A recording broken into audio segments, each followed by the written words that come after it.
আবৃত্তি করছি কাজী জহুরুল ইসলামের শহীদ আবু সাঈদ।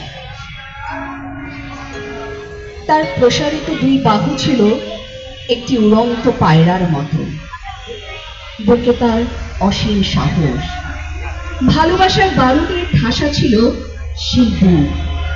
কি বন্ধু, কি অচেনা লিঙ্গ, সকলের জন্য ছিল অবারিত ভালোবাসা।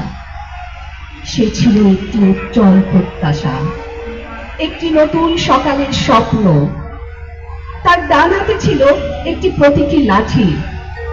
এই অন্ধ সমাজের হাতে উদ্দীপ্ত যুবক তুলে দিতে চেয়েছিল ছোট্ট এক ন্যায়দণ্ড।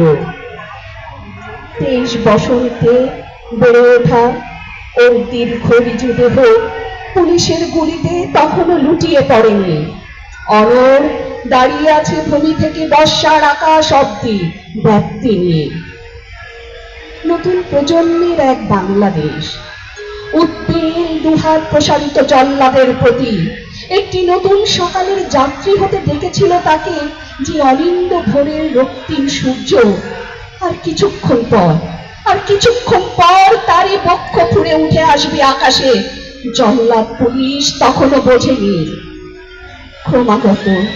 ক্রমাগত গুলি ছুঁড়েছে সেই বাংলাদেশের বুক লক্ষ্য করে। রংপুরের মাটিতে কংক্রিটের ফুটপাতে ধীরে ধীরে শুয়ে পড়ল নতুন প্রজন্মের মুক্তিযুদ্ধ। প্রথম শহীদ আমাদের বীর শ্রেষ্ঠ আবু সাঈদ। অনেক ধন্যবাদ। এবারে